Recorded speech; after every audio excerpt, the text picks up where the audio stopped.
Let's talk about cars. Did y'all read this article? I did. Yep. It was a long one. It's a long one. It was really long. It was really long. Did you fall asleep? I listened to the verbal version of it. Yeah. It's a good idea. Did it put you to sleep? It's long. So the gist of this is they say that new cars jumped up 6%, used cars jumped up 14%, and the average new car is 40,578, whereas the average used car is 23,000. This is the fastest. It talks about how it's the fastest increase in decades. They have all kinds of quote unquote experts from different automotive industries, used and new.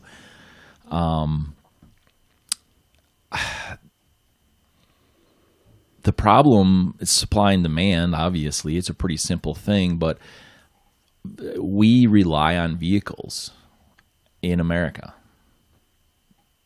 What are we going to do? Bicycles. Right? At first, from what my small amount of research on this, I didn't think about the fact that it was supply and demand, because I definitely overlooked that there's been a lot of workers out of work, Yes. and the production might have actually altered the price. Mm-hmm. That was not what I was thinking about. Yeah, it did. Well, the problem was the supply and demand issue was, yes, they shut plants down. They are regretting doing that because no one got COVID. So that was the thing. Like, they just shut them down, thinking that they're going to be, just a hot spot for COVID. It never really happened, and now they have this big issue. Which for me is this going to affect pizza? Exactly.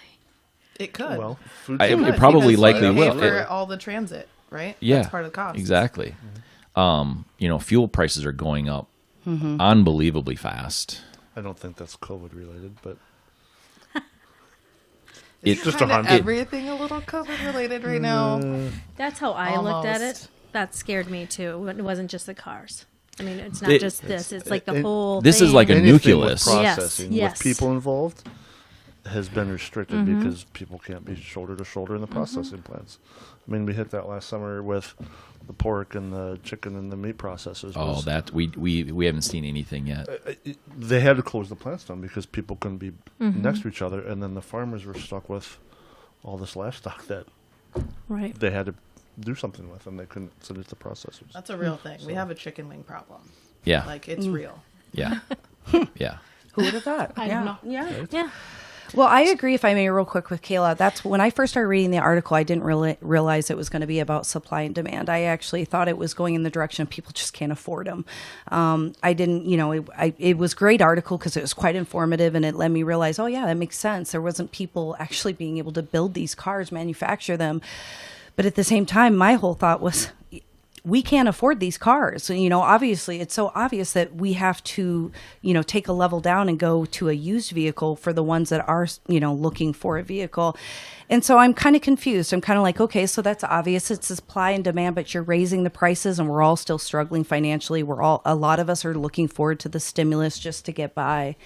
And so I'm just kind of curious, like, where they think this is going to go, because yes, there's supply and demand, but there's still a lot of us that are, struggling financially. So I guess, I'd probably need to see a little bit more on how we're supposed to afford these vehicles when they've, 6% up for, what was that? Was that the new vehicle or That's the new. 14% for used, because people are doing exactly that, buying used. So the used market is gone away. Like these auction houses and things. Some of them, I mean, I've driven past them. They're closed. They have no cars. And the interesting part is too, they've gotten to the point where they're completely comfortable selling vehicles that are over 100,000 miles, because where maybe they wouldn't have done that before and it would have went straight to auction, they're realizing it's just affordable, and that's what people are willing to pay for. Again, I assume it's all financial. And here's another side to this, and I relate this to my business as a realtor, and everybody says, oh my gosh, I can get a premium for my house right now because the market's so short on inventory. So yes, you're going to pay for more. You're going to pay more for a newer or new car, but you're also going to get more for what you're getting rid of, unless you're new to the market. If you've never owned a car before, that's where it's going to really hit you in the shorts because you don't have something to sell that you're going to recoup some of those additional expenses on.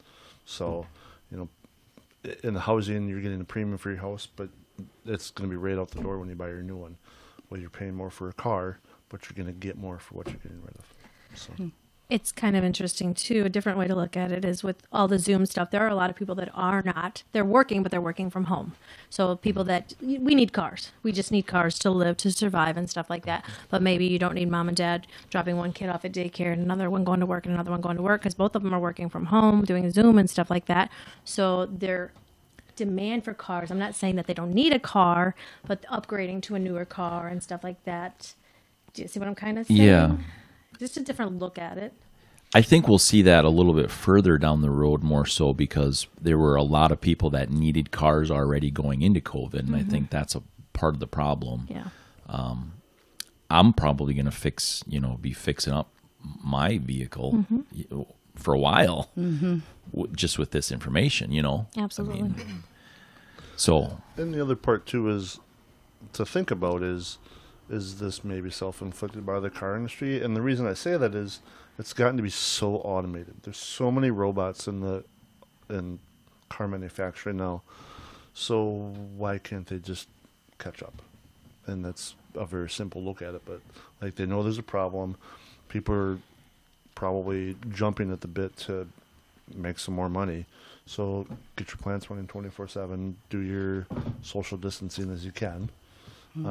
But it's not like they're processing meats. They're making cars. And a lot of that is real. I did look into that a little bit, and there's a steel issue. And Okay, so it's farther up because the it's chain. a ripple effect again. That's why I picked this article, because it just rippled. So even China is buying coal from other countries to keep their plants running. To So it's produce just a source. It's to not produce just a- steel. wow. It's all. It does. It doesn't say that in this article, but I'm like, well, why is this? Because that made sense. I wasn't going to even pick this article for this week, but it just kept going down this hole, right? And I'm like, wow, it is such a nucleus here with this, and then it just spreads out into all these other things. It's a chicken wing problem too, I just thought of something else, how this is going to affect the pizza industry because we have delivery drivers. Yeah. So these are typically anywhere is a minimum wage job as a delivery driver. You rely on tips. So you drive those used beaters, and eventually they go and you have to get another car. And that's a big price difference. Does everybody remember when they did that stimulus with what was it? If you traded in your car, your used car, when was that? Was that 20 years ago already or something? No, I think that was the beginning of the Obama administration. Okay, So, like, that's after right. 08. Because that's when, yes, that is right. So 15 years ago. Was it during probably. the bailout of all the That's what I was car thinking. manufacturers? So Yes, that would've been- yeah, that's right. So 10-ish? Sure. Yeah, so only 10, 12 years ago. Okay, so it was it created a problem, but this is a different problem that I see, right? Because that created the beater cars for the pizza, drivers, which is a great job, by the way. I know people that do it and they love it. But I love when I get to fill in for those. yeah. But the point being is that created that particular little small shortage of those types of vehicles for quite a while, whereas this is creating an industry-wide thing, and it goes all the way, the steel and everything. So, boy, this is kind of what I've been screaming since the beginning of COVID. They're not looking at the full court, right? They're looking at the one little thing, one little issue with the COVID, and we're going to start seeing a lot of issues like this, I think, unfortunately. It's scary. But this is why we're doing this, because Harmony would have never, you said yourself, you looked at this completely differently than, you would have otherwise. Well, that's why what we're I doing love the show. about our podcast is that we have so many different perspectives. I mean, you can have the information in front of you, but it just shows you that we all view it and see it in a different way, and we maybe see things that are missing. I always like to look at something and just like what's not being said. You know, I'm a detective. You know, I have that kind of a brain, so you know, somebody can say a lot, but it's always about the words or things that they're not saying. Yeah, exactly. What are you trying to do to look at something different? Hey, a lot of people have asked how they can support the work we're doing here at Matt Logan Speaks. Well, you see this hammer that I got in my hand? It's pretty big. All you have to do is hammer the share button. Go ahead and hammer out a comment to us. Go ahead and hammer the like button. Go ahead and hammer the subscription button. Go ahead and hammer the notification bell so that when we have new content up, you're the first to know about it. We really appreciate the comments, shares, likes, because you know what? That's the best way you can support us, because the algorithms on all these fancy computers, that's what they need. We appreciate it.